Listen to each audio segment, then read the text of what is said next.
I want you to take a moment, close your eyes, and try to picture this scene with me. Try to put yourself in the position of a 71-year-old man. You're sitting hunched on the sofa in your daughter's living room in Michigan. Outside, it might be raining or cold, but what's chilling you more is sitting right there on the glass coffee table in front of you. Your daughter is gently sliding a stack of papers toward you. They're glossy brochures, beautifully printed pamphlets for assisted living facilities, or to put it plainly, nursing homes. They carry the most flowery names, things like Golden Meadows or Sunrise Senior Community. On those glossy pages are perfectly staged photos. Silver-haired old men and women, smiling broadly, playing cards, carefully painting watercolors, or relaxing in rocking chairs on porches surrounding enormous log cabins. She looks at you. She tries to use the gentlest, most careful tone she can. She says the words that sound so soothing. "Dad, we're doing this because we want you to be safe. Do you understand? There, you'll always have old friends around to talk to all day. There'll be nurses to take care of you, and I hear the food there is actually really wonderful. But you know what? When you're 71, your mind translates those words in a completely different way. Deep in your eardrums and in your heart, the only thing you actually hear, the cruelest echo you receive, is this: Dad, we think your life is basically over. It's time for you to sit still and wait for the end. I'm Richard. I'm 71 years old. And exactly 2 years ago, my 3 children gathered together, sat me down for a meeting they called by a fancy name, a family conversation about Dad's future. But what they actually wanted to say was very clear.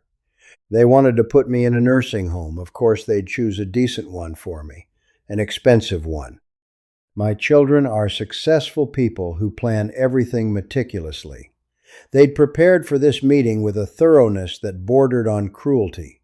They even had spreadsheets comparing the costs of each place. My eldest daughter, Amy, had personally driven out to survey 4 different nursing facilities within a 50-mile radius of her home in Ann Arbor. My son Marcus, always the cautious one, had taken charge of investigating the background and credentials of the entire medical staff at each of those facilities.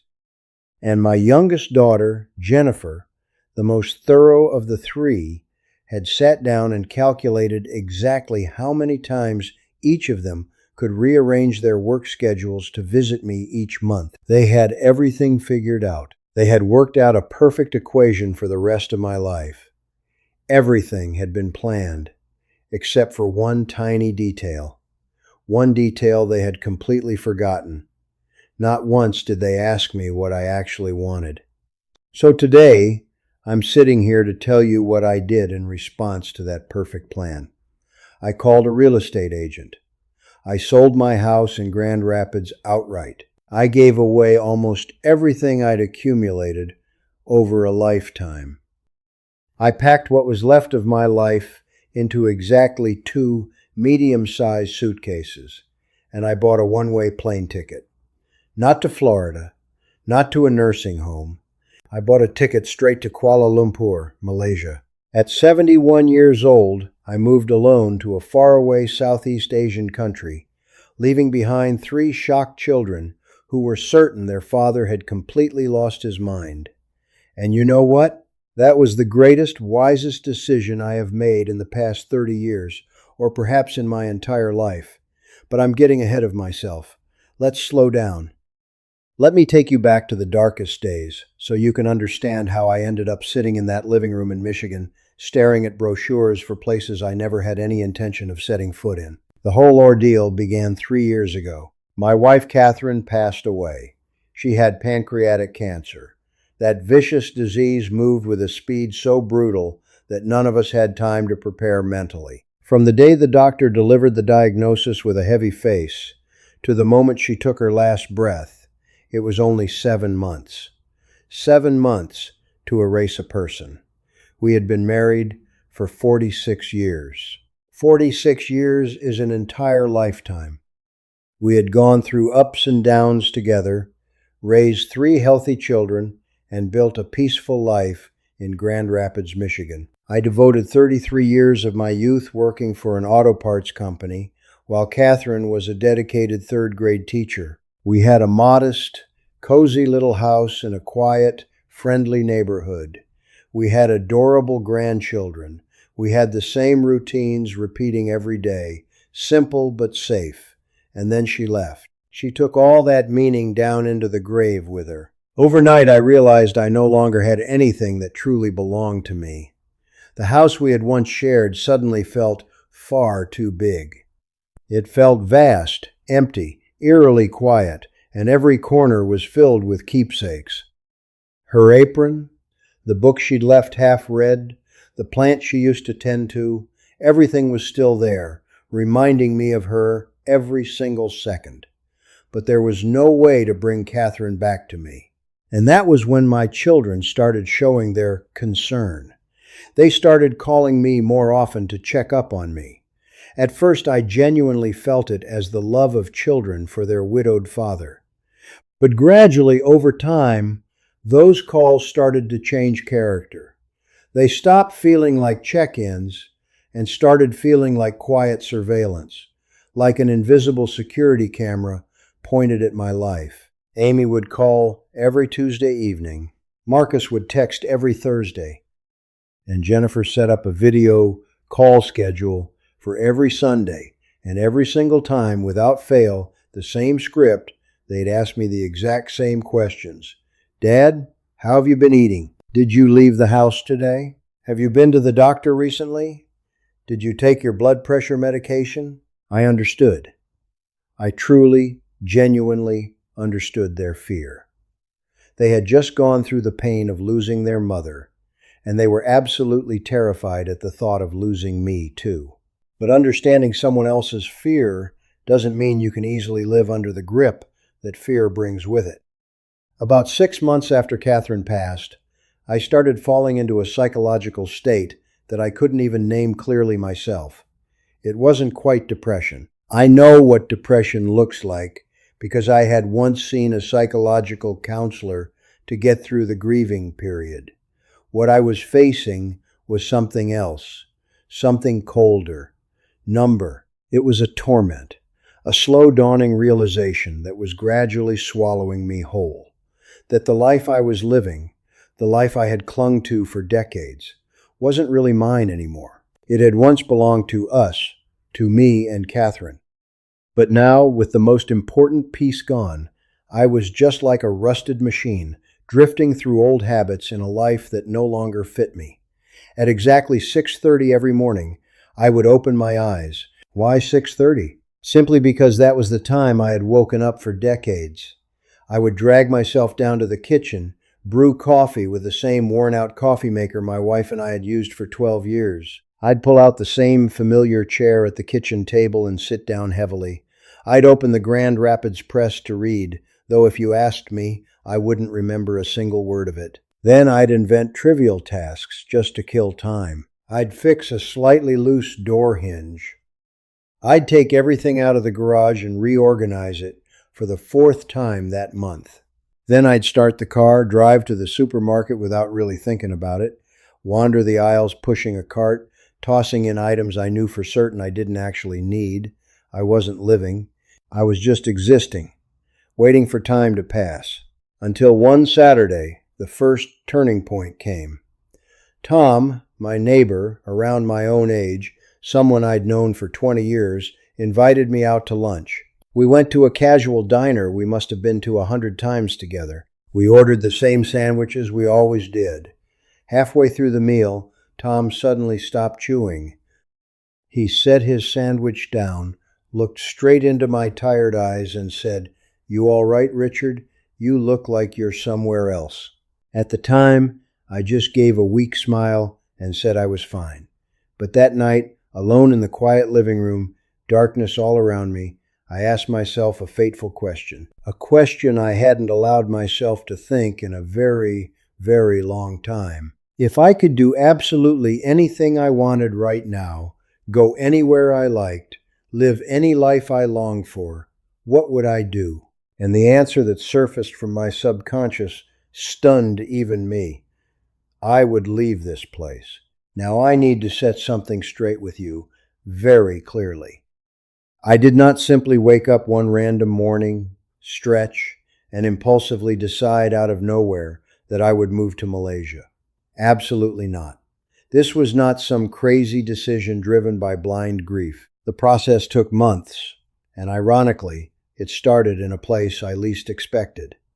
It was one morning at the VA clinic in Grand Rapids, where I'd gone for a routine checkup. I'm a Vietnam veteran with 2 tours of duty, so I was a regular at that clinic for my medical needs. While sitting idly in the waiting room, I happened to strike up a conversation with another veteran named Eddie. He was around 65 or 66, Asian American. His family had immigrated here when he was still a child. At first, we just exchanged small talk about the gloomy weather, the endless wait times at the hospital, and the terrible potholes on Michigan roads every winter. But then his eyes suddenly lit up as he told me he'd just gotten back from a 3-week trip visiting relatives in Malaysia. He pulled out his phone and eagerly showed me photos.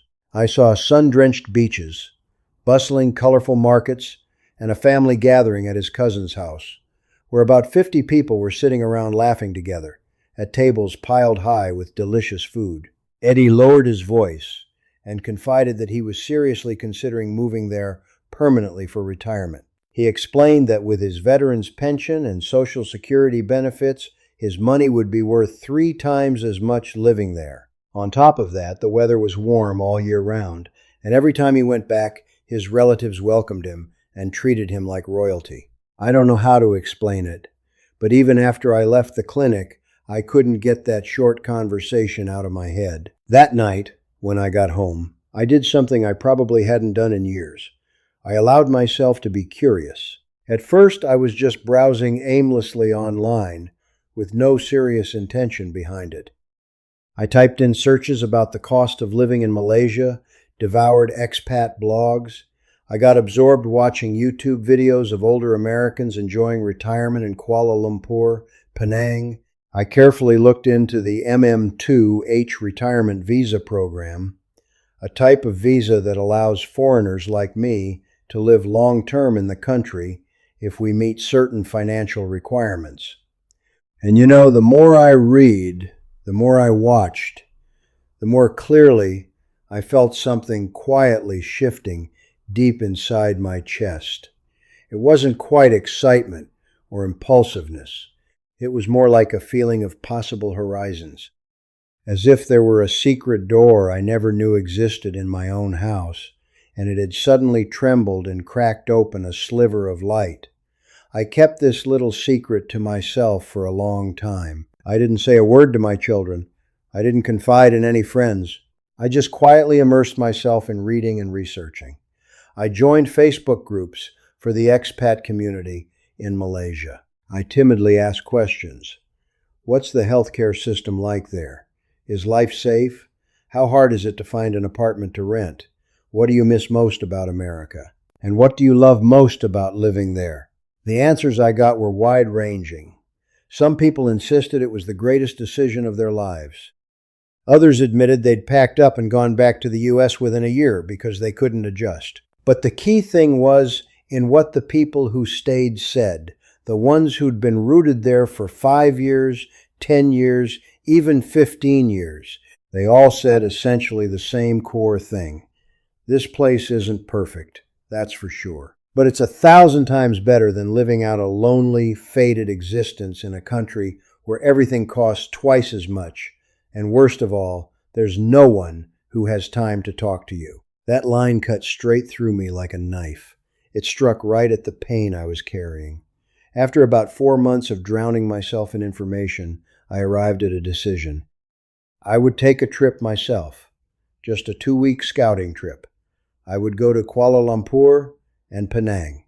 I wanted to see everything with my own eyes, and I told myself, if I hated it, I would buy a ticket home, close this door of curiosity forever, and never bring it up again. I told my children I was going on vacation.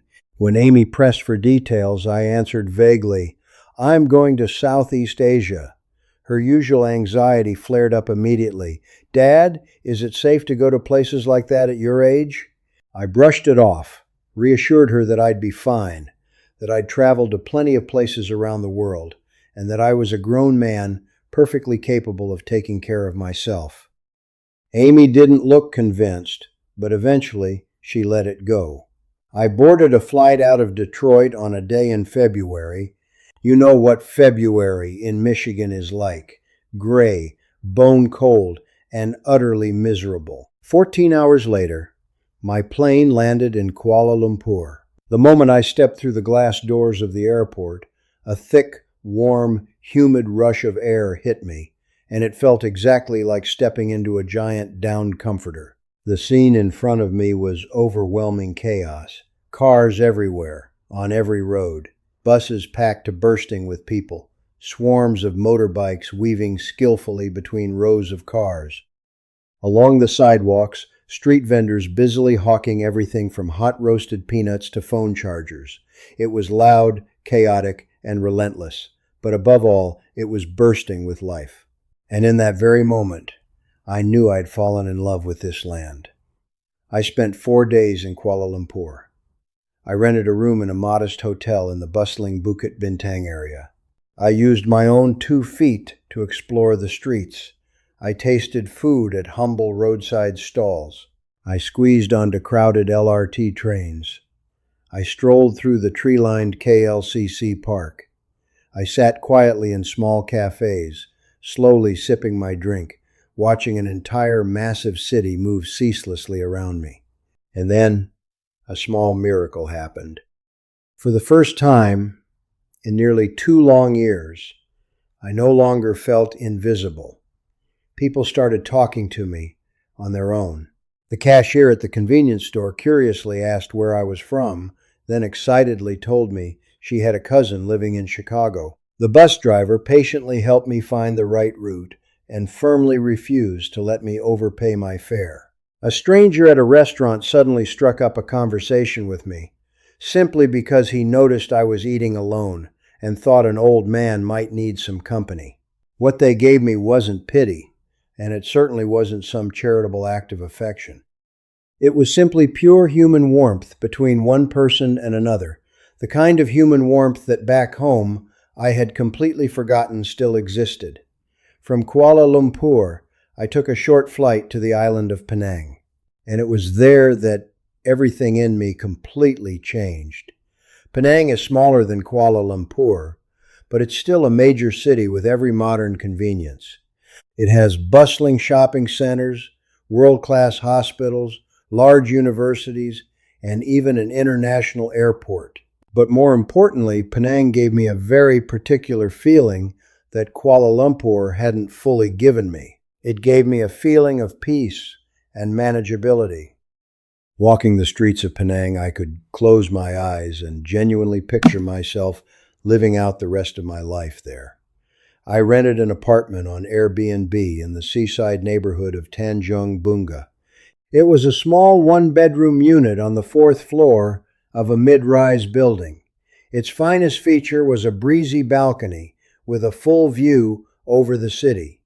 The rent came to about $400 a month, $400 for a fully furnished apartment all to myself with fast Wi-Fi in a completely secure area. On my first night in Penang, I pulled out a chair and sat on that balcony. In my hand was an ice-cold bottle of Tiger beer I'd just bought at the 7-Eleven downstairs for less than $1. Watching the city lights twinkle in the distance, listening to the sea breeze blow in carrying the smell of salt, a thought flashed through my mind, clearer and calmer than ever before. I could do this, not just visit. I could actually live here. Over the following week, I threw myself into scouting things out for real.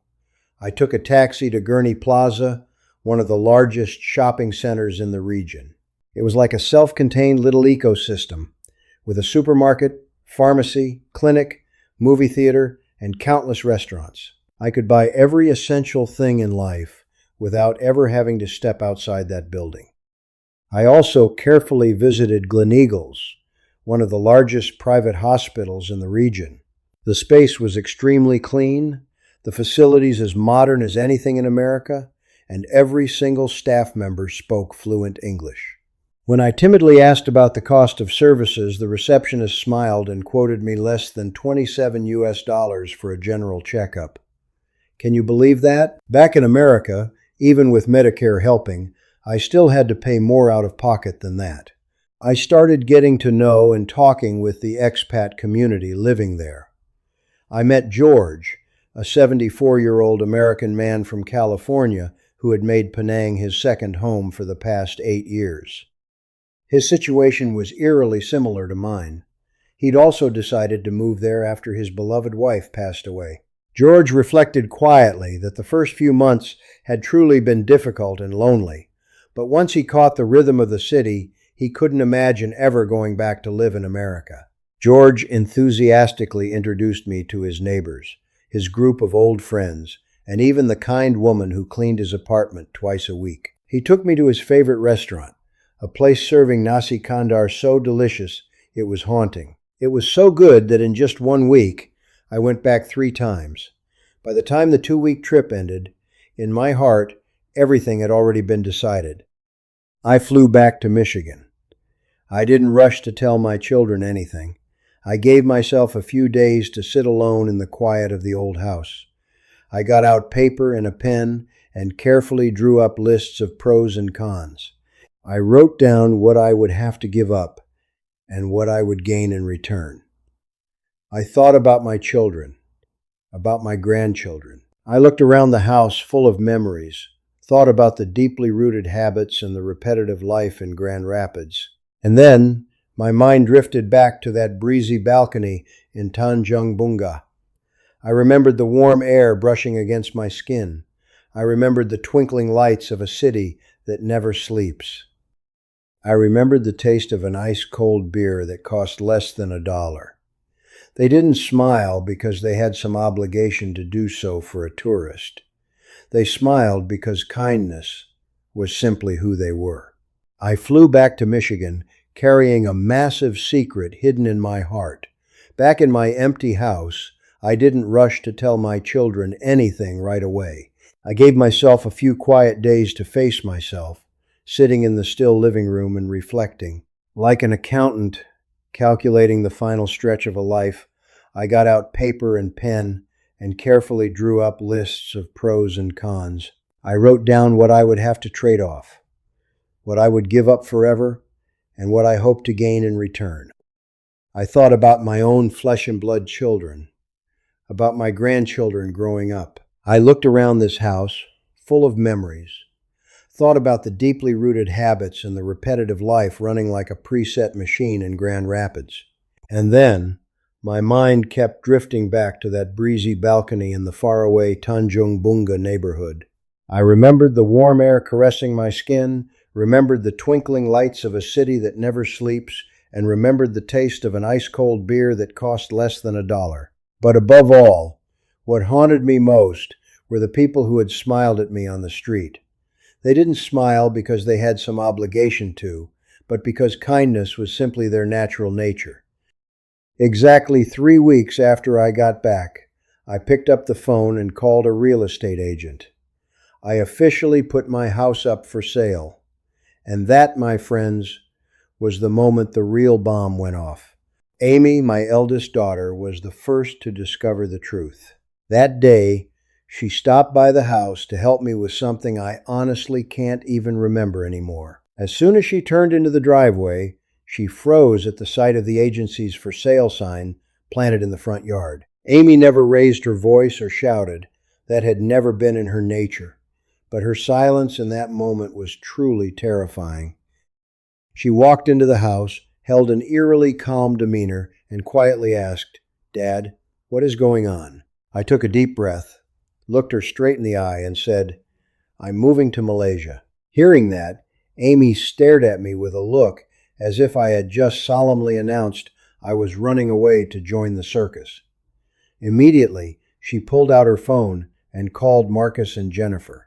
Just 2 days later, all 3 of my children, gathered together in the living room. And the scene from 2 years earlier repeated itself. The nursing home brochures were pulled out again, sitting there on the table. This time, Amy was the one leading the trial. She had clearly stayed up all night preparing for this fight. She brought a stack of documents, carefully printed articles, and a long list of concerns. Dad, you're 71 years old. You don't speak the local language. You don't know a single soul in that faraway place. What if you get sick? What if you fall? What if something terrible happens and we can't get there in time? Amy's voice trembled. My son Marcus immediately piled on. Do you have any idea how far away Malaysia is from us? At least 15 hours of non-stop flying. If there's an emergency, we can't just start the car and drive over to save you. And Jennifer, my youngest daughter, always the most blunt in the family, looked straight into my eyes and said, biting off each word, Dad, this is genuinely insane. You cannot just move to live in a country you've only set foot in once for exactly 2 weeks. I sat there, quietly letting them pour out all their frustration without interrupting. When they finally paused to catch their breath, I slowly spoke. I understand completely why you're all so worried, but I'm still going. Amy's voice broke, choked with tears. Dad, we're not trying to control your life. We're just trying to keep you safe. I knew that was what they truly believed from the bottom of their hearts. But here's a cruel truth.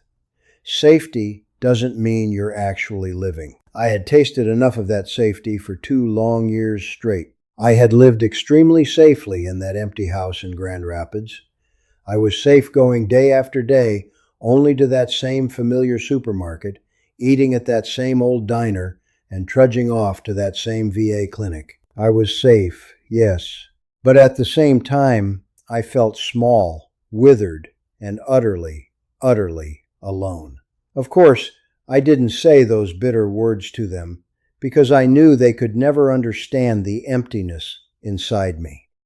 Instead, I tried to reason with them logically. I told them I had researched everything extremely thoroughly. I had bought international health insurance. I had enough savings to take care of myself.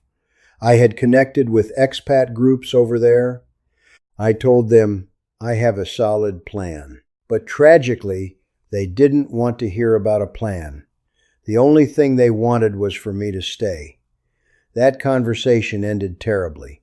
It didn't end in shouting or slamming things around. It ended in something 1,000 times more painful. Silence. A thick silence named disappointment. Over the next few short weeks, I quickly finished selling the house. I sold or gave away nearly everything I had accumulated over a lifetime. I kept only a few things that truly mattered, mostly the family photo albums, and packed them off to a storage unit. I went around saying goodbye to my longtime neighbors. I made one final visit to the VA clinic to make sure all my medical records were neatly digitized, and throughout that whole difficult stretch, my children practically cut off contact. They barely spoke to me at all. Amy called me exactly once. She didn't ask how the move was going. Instead, she used words that cut into my heart like knives. Do you have any idea how much this is hurting us? We just lost Mom, and now you're leaving us too. That sentence knocked the wind out of me. It hurt so much I could barely breathe. But deep down, in my rational mind, I also understood something. If I stayed out of guilt, I would slowly come to resent them for stealing my freedom, and in the end, I would probably resent myself even more for being a coward. The day before my fateful flight, Jennifer finally called me. She didn't say much, her voice choked up. Please take care of yourself. Please, Dad. I promised her I would take care of myself, and then I boarded the plane. The flight from Detroit to Kuala Lumpur was a grueling nearly 19 hours total. 19 hours is far too long a time to be trapped alone with your own chaotic thoughts. It's long enough for panic to creep in, long enough to keep asking yourself, whether you're making the single worst mistake of your life. And it's also long enough for your brain to cruelly replay, over and over, your daughter's wounded voice. We just lost Mom, and now you're leaving too. But 19 hours was also long enough for me to remember the core reason I had decided to do this in the first place. I landed at the international airport in Kuala Lumpur on a Tuesday afternoon in late April. The moment I stepped through the automatic glass doors to the outside, a thick, humid mass of air hit me square in the face, exactly like stepping into a giant steamed wet towel. I had carefully pre-booked a driver through an online relocation service to come pick me up. His name was Tariq. Tariq was waiting for me in the arrivals hall, holding a welcome sign that had badly misspelled my name as Richard Collins instead of my real last name. But when he saw me, he broke into such a bright, genuine smile that I no longer cared about the spelling mistake at all. "Welcome to Malaysia, sir," he said, shaking my hand warmly. "This is my second time here," I replied with a smile. "But it's the first time I've decided to stay for good." Tariq quickly loaded my heavy suitcases into the car, and we set off driving through the traffic of Kuala Lumpur. The traffic scene out there was chaotic like the end of the world. Cars jammed everywhere. Buses packed with people to the point of looking like they might burst, and motorbikes everywhere, some carrying an entire large family at once, not a single helmet in sight among them. I even gaped in astonishment at the sight of a guy weaving through traffic on a scooter, carrying a stack of plastic chairs piled up taller than his own head. Seeing me glued to the window in utter amazement, Tariq just laughed through the rearview mirror. "You'll get used to this, sir." Honestly, at that moment, I wasn't sure I believed him. My original plan was to drive toward the port to catch a ferry over to the island, a small, peaceful seaside town I had read about. But things weren't quite that simple. When we got to the port, Tariq delivered a bolt-from-the-blue announcement. The last ferry of the day had already left, and I would have to wait around on the mainland until the following morning. He offered to help me find a modest hotel nearby to rest for the night. My body was completely worn out by then. Jet lag was tearing at me and my head was spinning, so I just nodded and agreed. Tariq took me to a small, run-down guest house a few blocks from the waterfront. The price for one night there was less than $14. The room was extremely basic and shabby, just a rickety bed, an old fan that rattled and whined, and a bathroom with a shower head that only had two settings, freezing cold water and slightly less freezing cold water. But, miraculously, it was very clean. And the moment I laid my exhausted body down on that unfamiliar bed, even after struggling through nearly 24 hours of nonstop travel, I felt not one shred of anxiety. Within the shabby four walls of that $14 guest house, in a country tens of thousands of miles from home, I felt something remarkable that I thought I had lost a long, long time ago. I closed my eyes, breathed a sigh of relief, and felt this. At last, I was exactly where I belonged.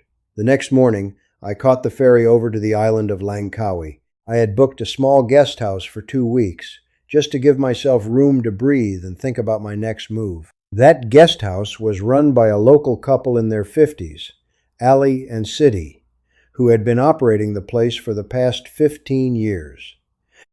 Sidi showed me to a tiny room barely bigger than a closet, but it had a beautiful window looking straight out over the vast ocean. She looked at me, saw the exhaustion etched deep into the face of an old man who'd just flown halfway around the world, and said, "You look so tired. Let me bring you some food." I opened my mouth to decline so she wouldn't have to bother, but she had already turned and walked away. About 20 minutes later, she came back with a plate of fried rice, eggs, and dried fish. She set it down on the small table by the window and gently told me to eat and get some rest. I didn't even know this woman at all, yet she fed me as if I were family. That became the gentle rhythm of my first few weeks. I'd wake up, Sidi would bring breakfast, I'd sit by the shore, walk through town and talk to people, other expats, locals, passing travelers. I got to know Danny, an Australian man who'd lived there for 6 years after a divorce in search of a cheaper, simpler life. He told me he'd never felt happier. I also met Celeste, a widow in her 60s, who ran a small grocery shop near the beach. She worked 7 days a week, yet never looked tired. Quite the opposite. She looked completely content. When I told her I was from Michigan, she laughed loudly and said that place was too cold, whereas here there was no cold, only hot and very hot. But alongside all these new things, I also began to taste the hardest parts of leaving home: loneliness and uncertainty.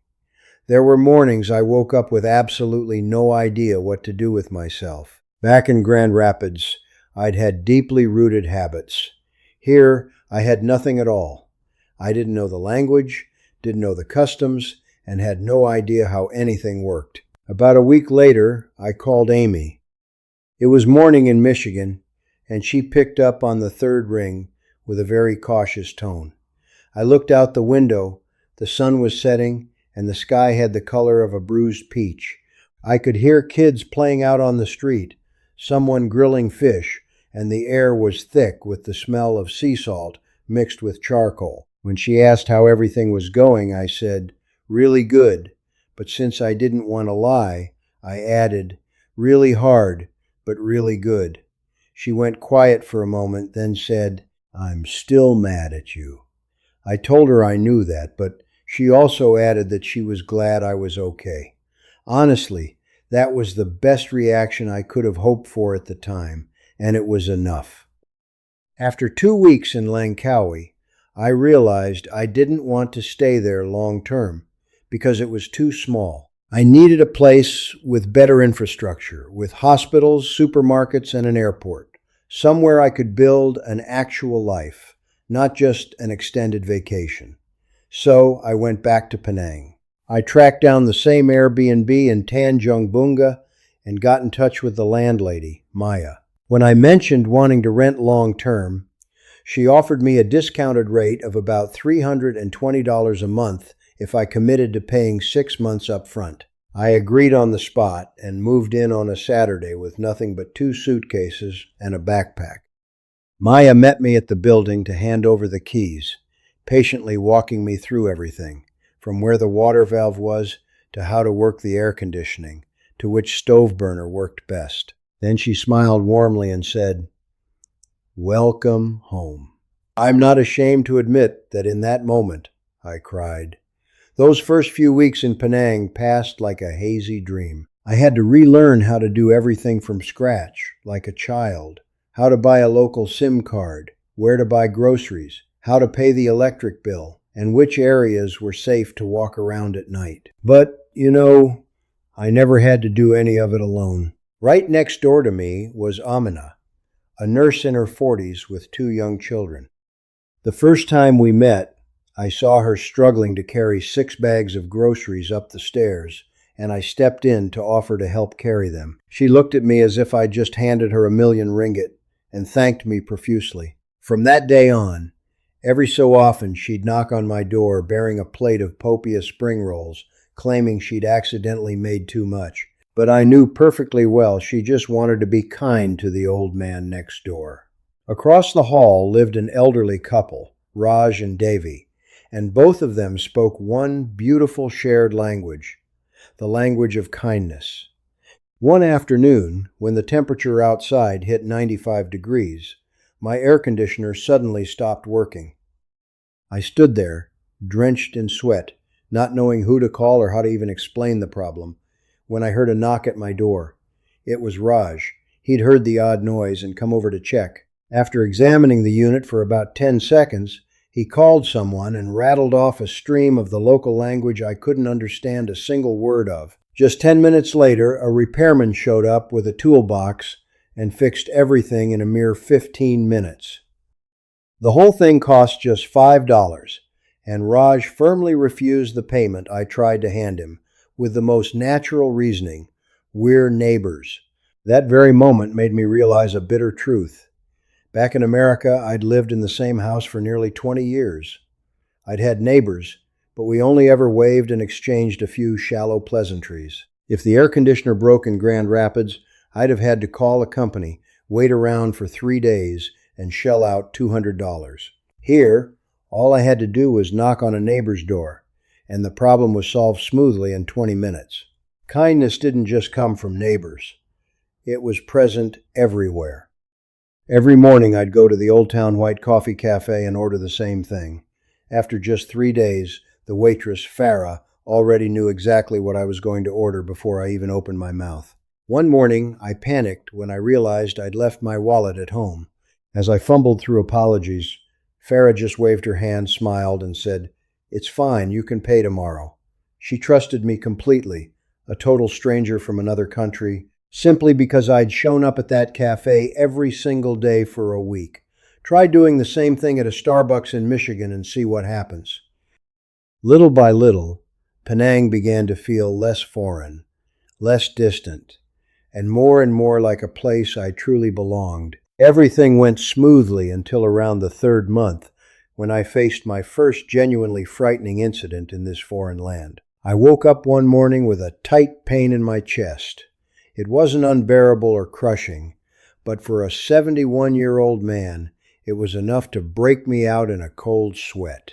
I've had high blood pressure for years, and at my age, chest pain is absolutely not a sign you're allowed to ignore. Hands shaking, I hurried to get dressed, ran outside, and flagged down a taxi, straight to Gleneagles Hospital. I'd only ever visited that place before to scope it out, never actually needed it in an emergency like this. The ER was fairly busy at the time, but nowhere near overwhelmed or chaotic. I walked up to the front desk, clutching my chest, and told the nurse I was having chest pain. You know what stunned me? She didn't coldly demand my insurance card first. She didn't toss a thick clipboard with 20 pages of forms at me to fill out, the way they would back home. She handled it with serious urgency. In under 10 minutes, I was taken to a private room. And just 20 minutes after that, I was hooked up to an EKG machine. A doctor came in, a fairly young man, probably in his late 30s, named Villanueva. He held the results in his hand and started asking me an extremely detailed set of questions. How long had I been feeling this way? Any shortness of breath? What was my family medical history like? He was meticulous, professional, and spoke flawless, accent-free English. And then the results came back. It turned out it wasn't a heart attack at all.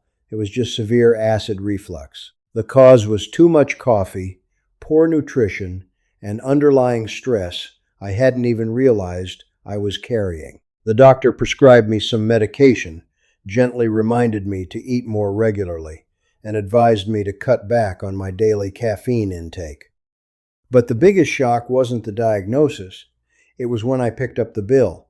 The entire cost of that whirlwind emergency visit, including the consultation, the EKG, and the medication, came to about 150 ringgit, which is just $32 US. If this had happened back in America, I have no doubt that trip would have cost me hundreds of dollars, even with Medicare helping. Sitting in the taxi on the way home, gripping the hospital receipt in my hand, my mind suddenly echoed the words my daughter Amy had once said. What if you get sick? What if something terrible happens? She had always imagined the worst-case scenarios. I understood why she was so afraid. But there was a truth Amy didn't know, and one she'd never be able to understand until she saw it with her own eyes. Here, I was not helpless. I was not abandoned. I had access to an excellent healthcare system. I had people all around me who genuinely cared, and most importantly, I was living an actual life. That night, I decided to call Amy. I told her everything that had happened, without sugarcoating it or softening it. I told her plainly that I'd had chest pain and had to go to the emergency room. On the other end of the line, there was a dead silence. Then her voice came through, tight with panic. "Dad, are you okay?" I quickly reassured her. "I'm completely fine, sweetheart." It was just acid reflux. Another pause, then Amy's voice broke. "Dad, you've scared me so much." I answered her in the steadiest voice I could manage. I know, but I really am okay. And you know what? The hospital here is absolutely wonderful. Truly wonderful." She didn't say anything else for a long moment. Then she whispered softly, her voice sad and weak, I still wish you were closer to us." I took a deep breath. "I know, sweetheart. Sometimes. I wish that too, and I truly meant that. I missed my children. I missed my grandchildren more than words could say. I missed the feeling of being able to casually drive over to their houses for a cozy Sunday dinner together. But I did not miss the life I had been living before I left. And I knew one thing for certain. I could never go back to that lonely iron cage again. I could not go back, not even for them. Time went on. Around the 6-month mark, a major shift truly took place within my soul. I had completely shed the feeling of being a tourist passing through this city. I began to feel like a genuine resident, truly rooted in this place. I had memorized which bus went where. I knew exactly which vendor at the local market would sell me things at the fairest price. I'd figured out the rule that if I went to the supermarket after 8 p.m., I'd never have to stand in line. And Ahmad, the building's security guard, now knew my name by heart. Every time I walked through the lobby, he'd flash a bright smile. "Good evening, Mr. Richard." I also realized something astonishing, something I had never dared to hope for. I was happy. Not the fake, forced kind of happiness you paste onto your face whenever someone asks, "How have you been lately?" But the deepest, most genuine kind of happiness. Waking up in the morning, I felt something I had lost for years: anticipation. I looked forward to greeting each new day, as if the time ahead of me actually meant something. Of course, not every day was rosy. There were still days I felt utterly exhausted and frustrated, trying to explain some complicated issue at the bank, only to realize the language barrier was a wall very hard to break through. There were still days when homesickness hit me hard. Scrolling through Facebook, looking at photos of my grandchildren, my chest aching with each pang. But the difference was, those dark, difficult days no longer had the power to define my life. They were just a small fraction of it, and in exchange, the good days were truly, truly wonderful. I decided to give something back to this place. I started volunteering as a basic English tutor at a community center in Tanjung Bunga. I'd never been a teacher before, but I figured, why not try? The kids there, ages 7 to 12, were truly amazing little angels. They'd often run in straight after school, some still in their sweat-soaked uniforms, and we'd all sit around a big table practicing reading and writing. They were eager and curious about everything in the world. There was one little girl about 8 years old named Maya. Every single lesson, she'd cling to me and fire off 1,000 nonstop questions. "Mr. Richard, does it snow in America? Mr. Richard, does everyone there drive really big cars? Mr. Richard, why did you come to my country?" I'd pat her head and answer her honestly, because I wanted to live somewhere warm and somewhere where people always smile at me. Hearing that, Maya grinned from ear to ear. We smile because we're happy. A childish little remark from a kid, but it held an entire sky full of truth. I also opened myself up more to the expat community living there. I began attending more gatherings and even helped organize a book and school supply donation drive for a local school that was in real need. Doing that gave me a wonderful feeling. I felt useful again, felt like I was part of something bigger. My old friend Harold, 73 years old, who had been rooted here for the past 7 years, once said something to me I'll remember for life. "Richard, the ultimate secret to happiness here is this: keep your expectations low and keep your gratitude high. Always expect that things can go sideways and be endlessly grateful when they go smoothly. Do that and you'll never have to be disappointed." And I have carried that saying with me, engraved in my heart, every single day since. Around the 7th month since I first set foot in this land, something unexpected happened. Jennifer, my youngest daughter, the one who had once objected most fiercely, the one who had once bluntly called my decision insane, suddenly announced that she'd be coming to visit me. She didn't call to ask permission or seek my opinion. She just sent a single text message, "I booked a flight. I'll be there in 3 weeks. Hope you're okay with this." I called her back the very second I read that message. "Of course I'm okay with it, but why didn't you tell me beforehand?" I asked. Jennifer's voice on the other end wavered a little. "Because I knew you'd find some excuse to say the trip was too expensive or too much trouble. I just wanted to see you, Dad." I choked up, not knowing what else to say, and could only whisper, "I'm really, really happy you're coming." And you know, those 3 weeks of waiting felt to me like an entire century. I scrubbed my little apartment spotless from ceiling to floor. I laid out a detailed plan of everywhere I'd take her. The shopping mall, the hospital, the best restaurants, and even the community center where I taught. I was desperate to prove to her that I wasn't just barely existing in this foreign land. I was truly living vividly and fully. That Friday afternoon, I called a taxi to the airport to pick her up. I arrived a full hour early simply because I was too restless and anxious. When Jennifer came through the arrivals gate, dragging a small suitcase, her face showing the exhaustion of a long flight, I nearly didn't recognize her because she'd just cut her hair short. But the moment her eyes met mine, her entire face lit up. "Hi, Dad," she called out. "Hi, sweetheart," I replied. We rushed into each other's arms, a long, tight hug, an embrace holding all the longing that neither of us had shared with the other in years.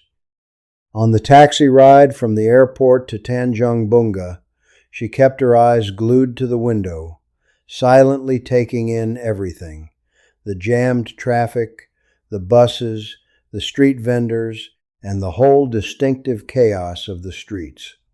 I patiently waited for her to speak. Finally, she turned to look at me, her eyes searching.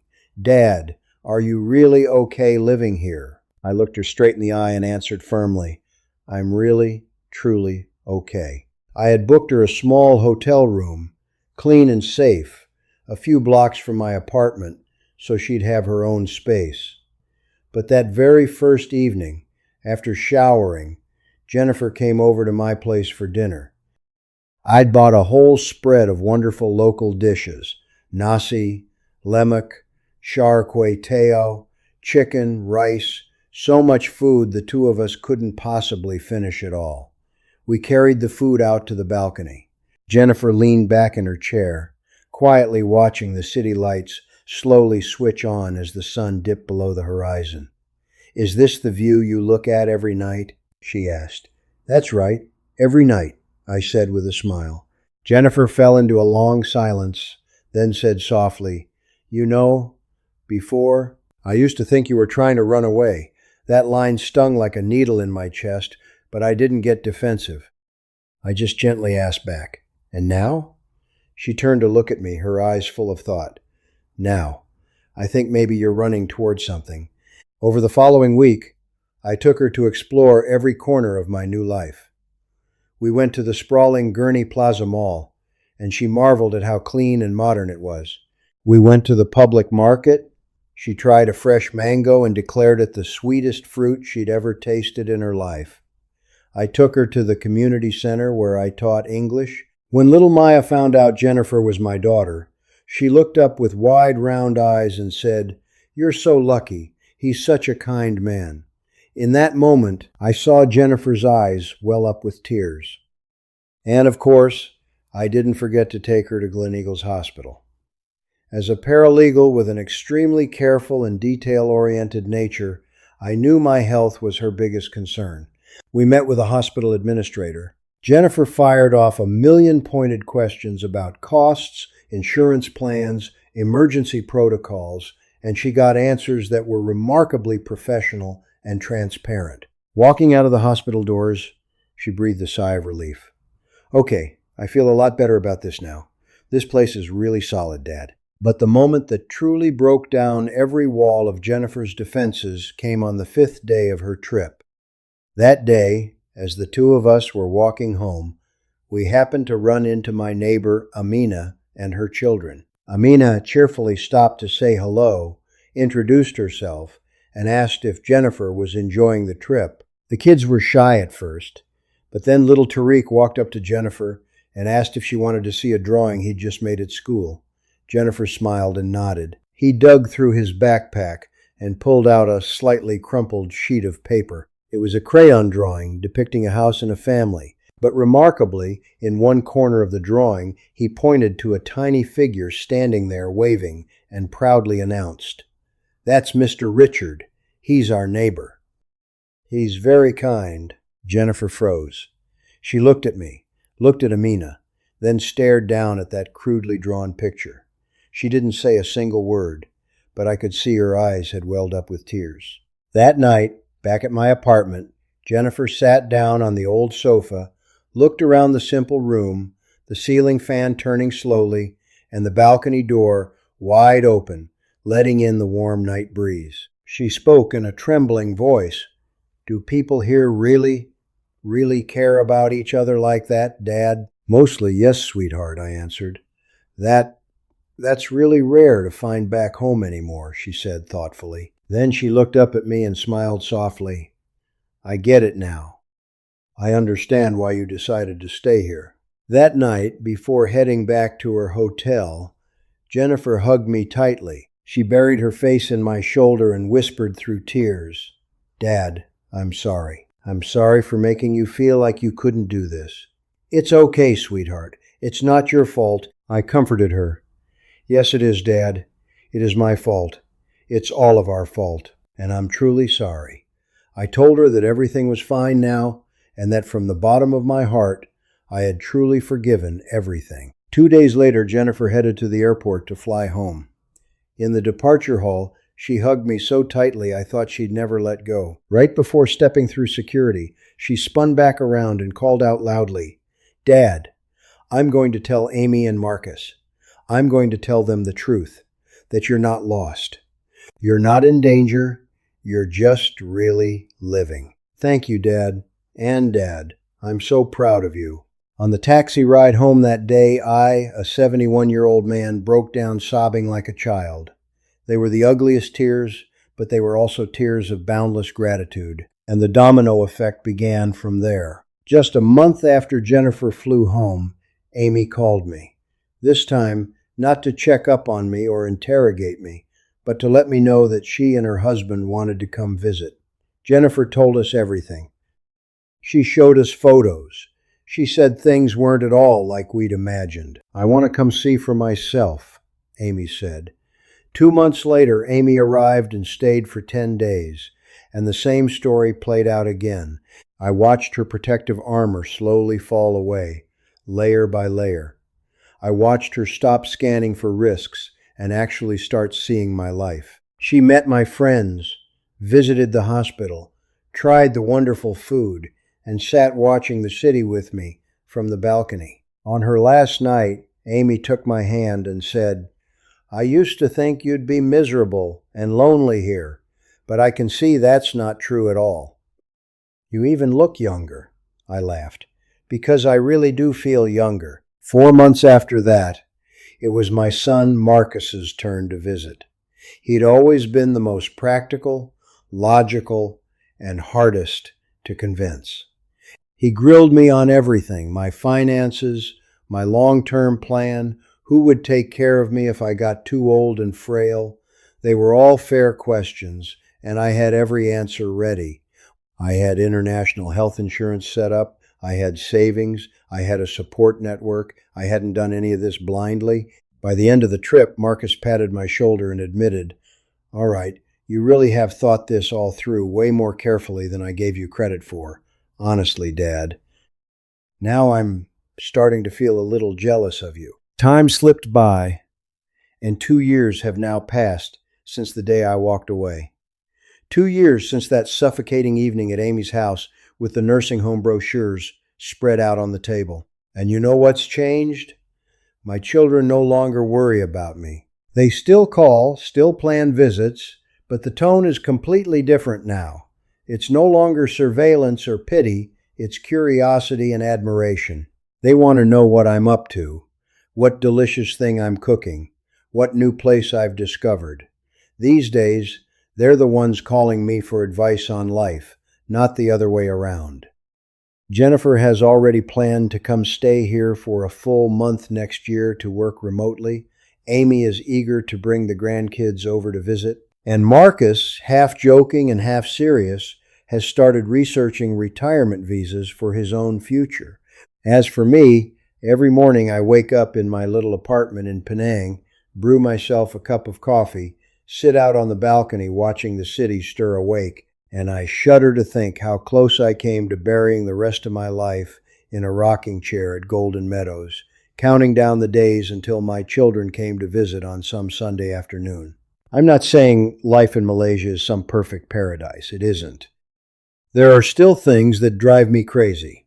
The traffic jams, the tangled bureaucratic red tape, or the sudden power outages that knock out the internet right in the middle of a video call with my grandkids. There are still days I ache for the taste of food from back home, miss the crisp chill of autumn, and miss the hugs of my grandchildren. But my friends, those trade-offs are so small, so very small compared to everything I've gained back. I got a community back. I found my purpose again. I have the enormous privilege of waking up every morning still feeling that my life still has value, still has meaning.